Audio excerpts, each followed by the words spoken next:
Welcome to The Naked Architect. Today we're at the Smith House, designed by architects Jessie Fowler and Tara Ward. This clever renovation shows us how an architectural eye can turn a 1970s house into a home that responds to the way we live today.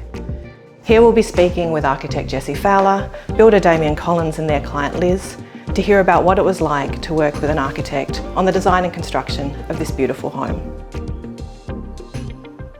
So Liz, the first question's for you. How did you come to work with an architect and how did you find one?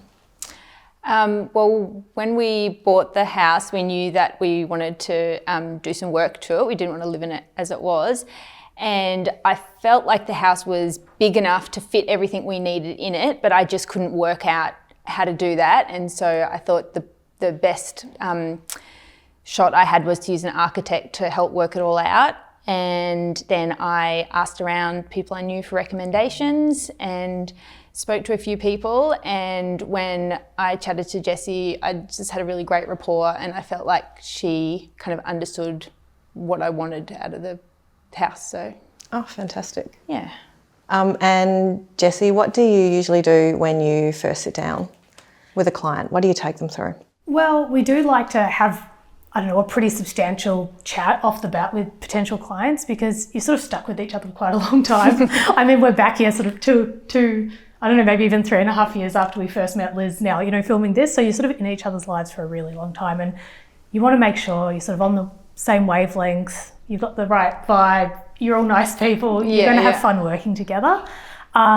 We also really want to know, obviously, the big items, what's the brief? We sort of like to give a bit of feedback on whether we think it's kind of feasible with the house and sort of hear about what they want to achieve, their goals for their life in the house, not just the practical stuff, the kind of, the vibe of how they want the spaces to feel, kind of what ambitions they have for how long they want to stay in the house. Do they see their kids growing up there? All that kind of stuff. Mm-hmm. And we also do talk quite a lot about budget pretty early on.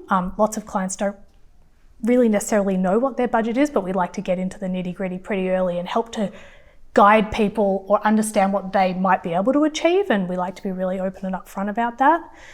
And then I suppose we just kind of guide them through the phases. Most people haven't worked with an architect before, it's all new to them, so we sort of describe how the process works, the different phases, the fact that they're going to be working with us prior to starting building the project for quite a long time. Once we're actually engaged, if a client chooses to engage us, we then have a really thorough questionnaire we run through with them. So we cover a lot of ground again, but we like to sort of tease out all the little issues and pain points and ideas people have for their project. And so just on that, what are the main phases of a project and how long does each phase take? The phase length varies a lot depending on the project, and I would also say particularly on the client. Some people are so good and quick at making decisions and other people like to just digest the ideas for a long time, so have to sort of take this with a grain of salt. But the first phase is schematic design. That's where we're really thinking about the big picture ideas of the project, sort of where are the main rooms going, how is the massing and the shape of the house going to fit with the kind of regulations you need to comply with, sort of planning and setbacks.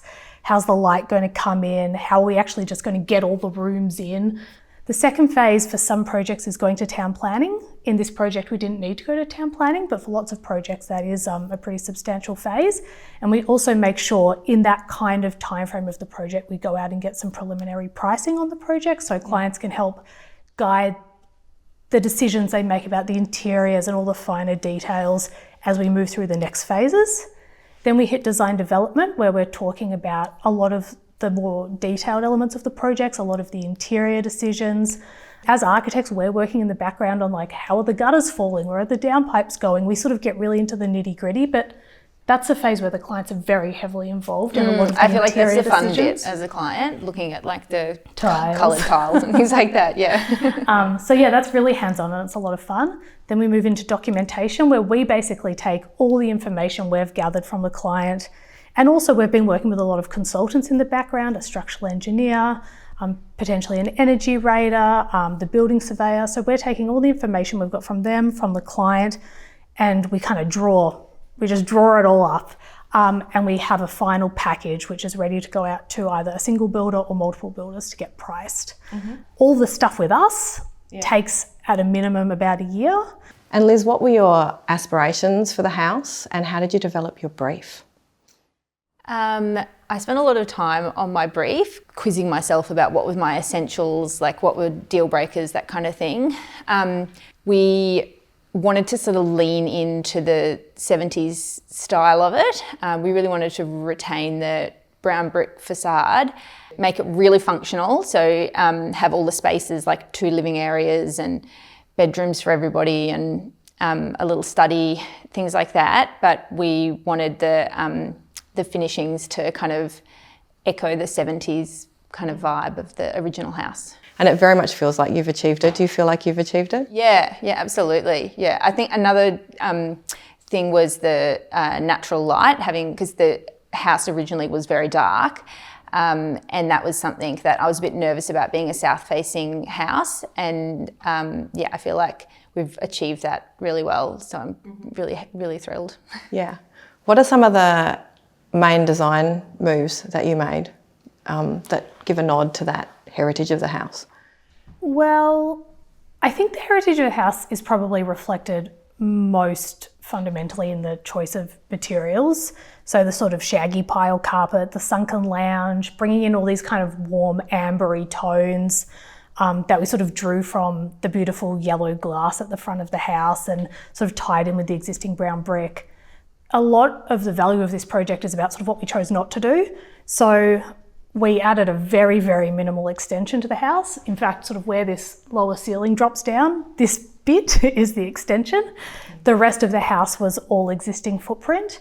We also chose to keep the back shed and just upgrade that to a level where it could be used as a studio and a workshop for Liz's business.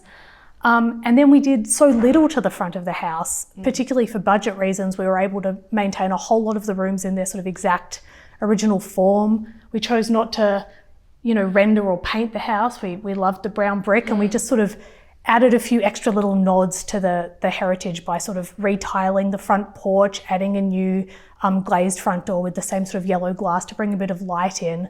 And by popping this little sort of nook out, not only does it add just that little tiny bit of extra real estate that the sort of living spaces really need to function for a family home, but it also allowed us to bring light in from the north. And the skylight in the kitchen as well. You just get so much light back here. It's really wonderful. And you contributed to kind of the atmosphere of the house as well, didn't you, in the front section, Liz?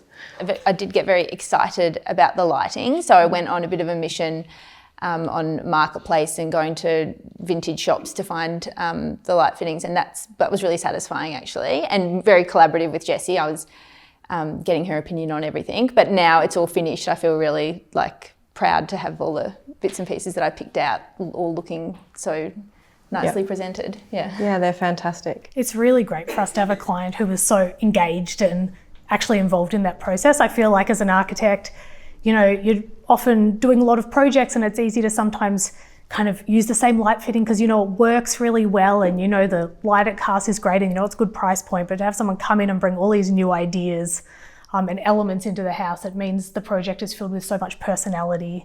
And it was awesome for us to have that relationship. Fantastic. Okay, so now if we imagine we've gotten through documentation and we're going out to try to find a builder, what's the process for doing that? For some projects, we go out to 3 builders and we get them to competitively tender a project. For this project, we did it a little differently, and this is common on some of our projects as well. We sort of interviewed 3 builders, hear a little bit about the work they do, hear a bit about how they run projects, meet a little bit of their team. We also asked for references, both client and architect references. So after interviewing 3 builders, we just pick 1 builder to price the project. And obviously that was Damien in this case. So by the time we finish documentation, we do have a really thorough set of drawings, which is enough for the builder to put a really good estimate on the project. So in this case, we send it out to Damien, and then I suppose it's over to him to start pricing. Absolutely. And so Damien, we all think we know what a builder does, but what does a builder do? For us, we see it as a collaboration. So we want to make sure that there is a finite budget, right? And we appreciate that. There's a design intent that the architects have brought to it, and there's a client brief that they need fulfilled, really. Otherwise, it's no point doing their renovation. The actual hammers and nails side of things is the more basics that everyone understands, but there's a lot more work behind the scenes for us to really get an understanding of the client, the architect, design intent. And in this instance, we hadn't worked with Fowler and Ward before, so we had to really understand from their material selection and palette what they were trying to achieve, and then having conversations early on and going through a value management process, as every project does, helps you really identify and drag out what's really important to both architect and client. And so in that first meeting where you all get together after the builder's been selected, what do you typically go through?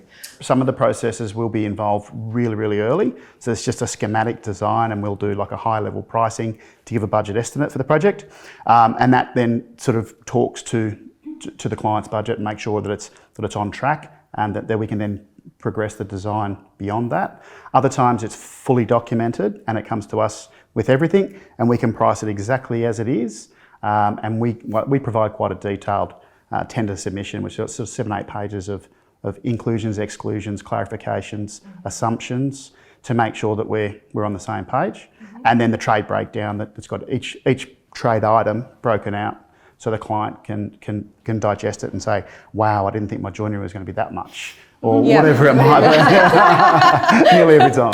So then they can isolate some items and hone in on those, and we can work together in that. So was there things you cut back on, or was there things you stretched for because you loved them, or you felt that you could actually maybe pull back on certain parts, Liz? Yeah, there was a couple of things. Some joinery, the joinery in the front room, that was initially to have like a wall of built in, but I'm really happy with the shelving that we put in there. I think that looks great, and I'm happy with that compromise. And then there was like a cupboard that was going to be in the hallway, which I don't think you remember. Can't even remember. But we probably could have pulled out a lot more joinery, but we stretched for that because that was something that was like really high on our priority list, to have a lot of storage. Storage is so important. Yeah. You can never have too much storage. Often we come in with a lot more cost-saving options than the clients want to take as well. We're a bit the same as Damien. We feel quite a responsibility to make sure there are options on the table for the client to choose if the budget is the more important sort of element for them to achieve. It's just interesting. You work with different clients and people have different priorities. So we only put ideas on the table that we think will retain the sort of integrity of the project overall, and is certainly not going to compromise the way they're going to live in the space. The project overall did end up coming in a lot higher than the initial budget that Liz and Joel came to us with, but because we did initial pricing quite early on, they could weigh up their priorities. They could decide, do we want to spend this on this house? Is this where we're going to stay forever? Or is this, a different project to us, and do we want to cut it back? And they decided, I suppose, that, they wanted to invest in this house as a place they were going to be for a while. And so we were then able to, make decisions as we move through the project with a more realistic budget in mind. One of the things we don't often consider, or they're kind of hidden within the process, of the kind of practicalities and the permits and the regulations and the standards that we need to deal with as we move along, and sometimes they can hold up a project. What are some of the things that you considered or you needed to think about during the construction phase on this project? This project was actually very simple because we didn't need to go to town planning. The size of the block and the location of the house and a few other kind of items mean that that wasn't a trigger for this project. Because we were also adding a tiny extension and not doing a lot to the house, there's another process where sometimes you need to get neighbours to sign off on very specific items that might impact them. And we didn't need to do that for this project either. So this was pretty smooth sailing. Every project needs to get a building permit, which is why we have a building surveyor involved. So that's making sure that all the drawings and the design complies with the National Construction Code. And there is so many items in that. So this is one of the reasons why I hire an architect, I think, because we have a lot of knowledge that we've built up over years about what works and what doesn't work and what actually complies with the code and what doesn't. And we guide you through all those processes. And I think a lot of people see images of different types of stairs that have, a funny balustrade or potentially no balustrade, or they see lots of showers without shower screens and they say, this is what I want. And you have to say, well, actually, no, can't do that. But this is how we can achieve something similar that's within the code. Construction-wise, there's different permits that we have to take out with compliance with the council, and there's a couple of things that are called protection works. So protection works is where we're building on the boundary or very close to the boundary, and the building surveyor determines if that's required or not. In this instance, it wasn't. But if you are building right to the boundary, that protection works means you have to give the neighbours a full set of documents so they can understand exactly what you're doing that may or may not affect their property in the short term and the long term. So for them to make an accurate decision as to if they are prepared to accept your protection works measures, you try and make that as detailed as possible. And often we take it to them, sit down with them and go through that process to explain exactly what we're doing on that protection works. And then there's the public protection, which is the council version of that. So the council will say, right, if you're building right up to the street or to the laneway, how are you going to protect the public and making sure you don't damage any of council's assets? As you move into the construction phase, how do you all work together? What's the process for getting through construction together? Well, it's still that collaboration that continues right through. So we obviously take possession of the site, and we make sure that there's nothing left behind. So we'll have regular meetings, fortnightly meetings with client and architect involved, and then it's also the conversation or correspondence we'll have with the architect, sometimes daily. The project architect and my site supervisor would be here communicating. So we'll make sure that everybody's kept informed of what's happening, any surprises that we find, and generally those surprises are really early on. So the demolition, supporting the roof up here and taking out, expecting to find beams that weren't there and having to put some in, or under the subfloor here, what we found once we sort of opened it up. Those are the things that you find early on. After that, it's more, the process is just systematic, but tiny little detailing things, like how the walls meet the windows and where the tiles finish and what the joint is, and things like that are the conversations that we would have. And what's the role of the architect in the construction process? Yeah, so we're involved pretty heavily in the majority of projects we work on during construction, and it's not just one director. So most projects we work on, we'll have a project architect. Michaela was the fantastic project architect on this project, and then either myself or Tara, my co-director, one of us will be really involved in the process as well. And that's, throughout design. During construction, one of our roles is to come to site monthly and assess that the work complete, or the work being charged for by the builder is actually complete and has been completed as per our drawings. So that's one of the sort of official jobs of the architect, to come to site and assess the works. We also answer a lot of questions, like Damien said. We draw so many drawings of so many random bits of a building that a client would never think about. But once the builder's on site actually piecing things together, there's always some sort of corner that things aren't kind of coming together in the right alignment. And so when there is an issue that needs to be resolved that might cost a little bit more money, this is called a variation.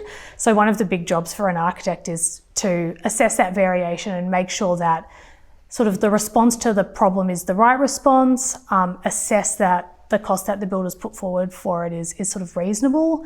We might have had a similar one on other projects, so we compare it to other data we've got in the office and make sure that we're not working on behalf of the client and we're not working on behalf of the builder. We're being a sort of independent person in the middle of the contract who kind of guides the relationship. It's really important for clients to understand that's our role.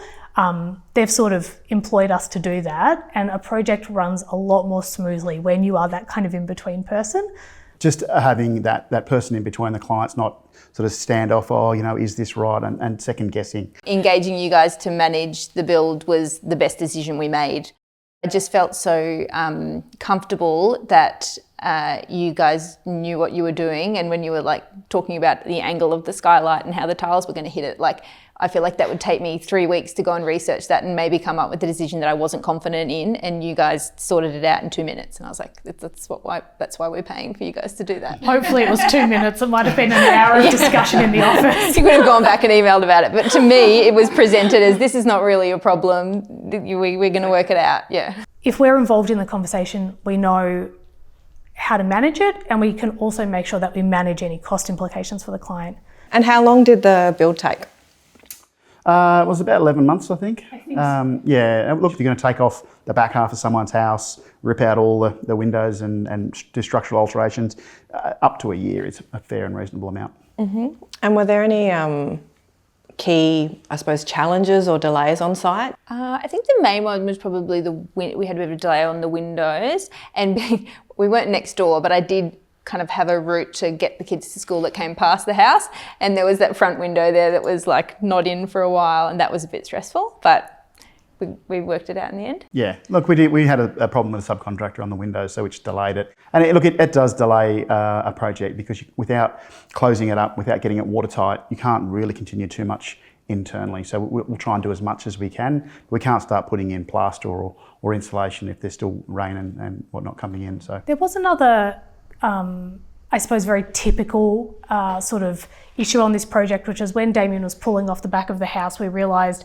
the old tiled roof was sort of being propped up by this one wall that was getting removed. And of course the engineer had stuck his head up in the roof, and you do as much due diligence as you can before you start working on a project, but there's always these little unforeseen issues that arise. So that did involve putting an additional beam in. Mm-hmm. Damien rings us up and says, look, this is what we've found. We all come out to site. The structural engineer came out and had a look. He redesigns a beam.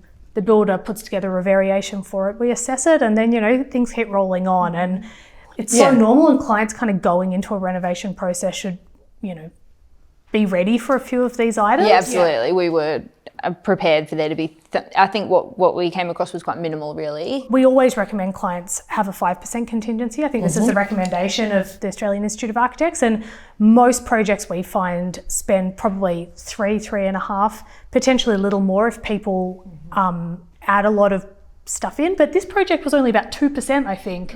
So this was really actually pretty smooth sailing. And was there anything, I suppose, key to working with a 70s house that came up during construction? Probably the hardest thing for us was reusing the bricks. There was an element that we really wanted to make sure we used the bricks. Now, secondhand bricks are everywhere in construction, but they're all the pressed reds or the creams, which are solids, and they're all being put together with lime mortar. So you can just dust the mortar off. These ones that were laid in the 70s were put together with so much cement that mortar and the bricks are a lot more brittle, so they wouldn't clean up and come apart. So we cleaned a lot, but in the end we actually had to source some secondhand bricks that were from the same vintage and just took them around to the brickyards until we found something that worked. I don't think there was too much asbestos lurking in here, which potentially is something you might worry about, but... We picked that up nice and early as well. So the eaves, but typically in this era of house, that's where we'd see the asbestos, around the flues and in the eaves and things like that. Mm-hmm. I think a lot of people would buy this house and look to knock it down, and we love the fact that it hasn't been knocked down. And not only has it not been knocked down, but it's been sort of lovingly leaned into, the style. I think there's just little nods to the love and attention that Liz and Joel, have for the house from the front street. So the fact that it's got this really beautifully planted out garden, by Claire from Miniscapes in the front yard, which is just blossoming, and there's some pink flowering items out there that sort of tie in with the pink and red tiling we've done to the front porch. The garden was really important to you, wasn't it, Liz? Yeah, absolutely. I felt like there was the narrative of people, they do the renovation and then they run out of steam and they're going to get to the landscaping and it just never ends up happening. So I spoke to Claire from Miniscapes really early on in the process, and I had her chat to Jessie as well, and the landscaping was happening as the building was happening as well. So there was overlap at the end there, which Damien was great helping me and Claire coordinate that. So when we moved in, the garden was planted, like it was all just finishing up as well. So that's why we can now, like a year on, have such a established garden, because it was all done so early on. And there are certain elements that we're involved in the landscaping. I think one of the big items for us in this house, and for Liz as well, was to try and mitigate this level change between the inside of the house and the backyard, because we are quite a bit higher than the garden. So sort of designing this tapered deck that steps down, because we're south facing out the back there, it extends quite far into the garden, which means you often get different areas of the deck in shade and in sun, so you can sort of decide which area to sit in. And that was already kind of incorporated into our design before Claire was brought on board, and then there was a bit of back and forth discussing how that would work with the soft landscaping, and we really like that kind of collaborative approach to make sure, we're all getting the best out of the project. And certainly plant selection for us is something we know nothing about, so we're really good at building. We're not designers. So when people ask us what we think regularly, we'll say, oh, I think you should talk to your architect about that, because you need to understand your strengths and weaknesses. So what are the lessons that you all have learnt from the project? I think the project's reinforced the fact that we can get an exceptionally bright south-facing living space. Liz and Joel were very keen on not adding a lot of extra space to the house, and I think potentially this living room, dining, kitchen was a little more compact than we would usually allow for in a project.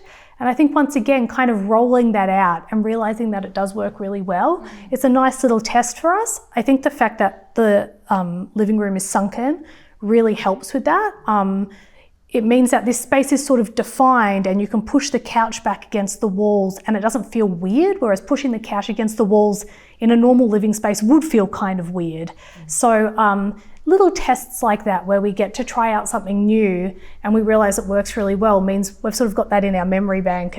I think for us as well, the palette in this back space is something we really love, and it's something we feel like reflects the era of the house so well, but it doesn't feel like you're living in a 70s brown brick space out here. It feels right for the house, but it's its own environment with the, you know, the sort of amber tones and the warm pinky elements. The thing I learned, or the thing that was potentially a big like stumbling block maybe, is just to really trust the architects. Like, you know, you've chosen them because you like their work and because they're professionals and they understand the space obviously a lot better than you do. So the way to get the best outcome is to trust them. And there was a few points where I was nervous, like looking at stuff on paper and I was like, I don't know if that's big enough, or, you know, it doesn't seem like that's necessarily going to work. But I thought, no, I just really need to trust them. And I did, and it came off, so. It's a really big investment people are making, it's right? huge. So we know that clients are nervous, but And that goes for us as well. We always encourage the clients to trust the architects. And so sometimes we say to the architect, are you sure you want this like this? And we just hope they don't say that in front of the client.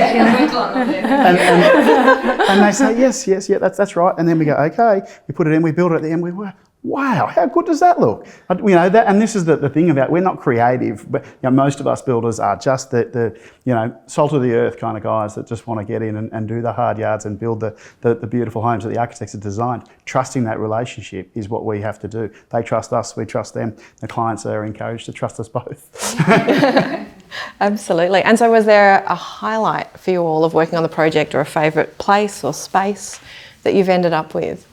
Look, this space here for me, I remember we installed that fireplace on a Saturday and we had to do the first initial burn. You've got to do a couple of burns on these to make sure they cure properly.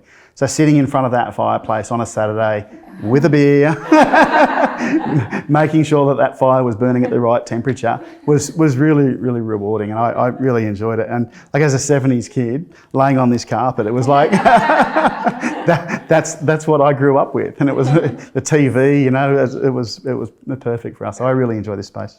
Gorgeous, yeah, it is a beautiful space. One of the highlights for me is our ensuite and that walk-in shower, and the tile choice in there. It just feels really luxurious. I love it. Couldn't be happier with that. And then probably all the this light-filled space out here. Yeah. I think the highlight for us was working with clients like Liz and Joel, honestly. Having clients that are that engaged in the project is a real treat for us. And it allows us to sort of push the boundaries of what we'd normally do in projects. Mm-hmm. I would like to thank Damien, Liz and Jessie for talking to us about this wonderful house today. It's been really informative and it's been lovely to have you all. Thanks for having me. Thanks. Thank you.